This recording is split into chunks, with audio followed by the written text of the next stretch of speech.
Well, wildfire season is officially here, but scientists in Missoula stay busy year-round studying fire behavior. Meteorologist Mitchell Coombs visited the Fire Science Lab to learn more about the science behind a wildfire, as well as some surprising fire facts you may not know. He breaks it all down using 3D technology.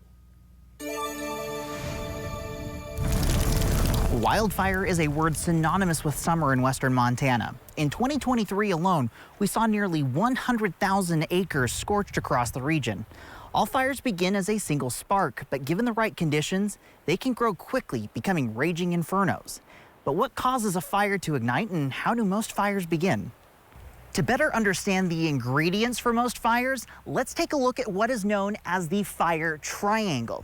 The three ingredients that we need are oxygen in the air, dry fuels such as leaves, grass, and even some small tree limbs, and a heat source to ignite the blaze.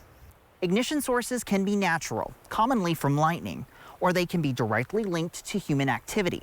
Nearly 85% of all wildfires are human-caused. Once a fire ignites, how rapidly it grows directly relates to the fire's behavior. The behavior can range from benign to extreme. So what can lead to extreme fire behavior, much like you're seeing behind me here? Well, I came out to the Missoula Fire Science Lab to learn more. It all comes down to the conditions present around the fire. And as Jason Forthofer explains, there are three primary factors: fuels, topography, and weather. First, fuels. The amount of fuels present along with how they are arranged, vertically or horizontally, plays a key role. The intensity and rate of the spread of a wildfire are driven by fine dead fuels less than 6 millimeters in diameter, often twigs, leaves, and grass. How easily fuels burn depends on the amount of moisture contained in the fuels and in the soil. Weather can dry out the fuels. Drier fuels, of course, cause a fire to spread faster and be more active. Topography is the second factor that can drive the growth of a wildfire. Extreme fire behavior is most common in the uphill direction in mountainous areas like we have here in western Montana, and it all relates to how fire transfers heat. How a flame transfers heat forward to the unburned fuel completely determines how fast a fire is going to spread, and also determines how big the flames are going to be. And so that really impacts how firefighters are going to be able to operate around a fire, to control a fire. As the slope increases, a critical angle is reached in which the flames attach to the ground, resulting in very dangerous conditions for firefighters. The last factor, weather, is the greatest influence for fire behavior. While hot, dry conditions can rapidly dry fuels out, increasing fire behavior, wind is the greatest driver for extreme fire behavior and the greatest concern for firefighter safety. The thing about wind when it comes to firefighter safety is that wind can change just instantly.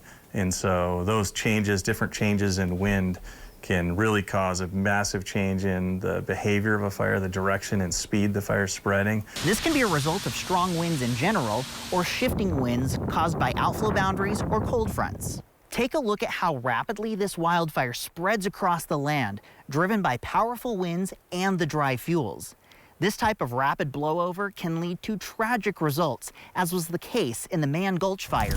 And listen to this, fires can create their own weather.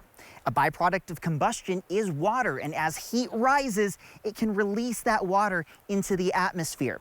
This water then can combine with the smoke and ash in the air to condense and create clouds. If the updrafts are strong enough, those clouds can then become large thunderstorms capable of producing their own lightning. With the dry fuels already in place, each one of those lightning strikes could create spot fires further downwind. In the most extreme cases of fire behavior, wildfires can produce fire whirls or fire tornadoes. The Fire Science Lab is able to create smaller versions of these phenomena to study their development and impacts.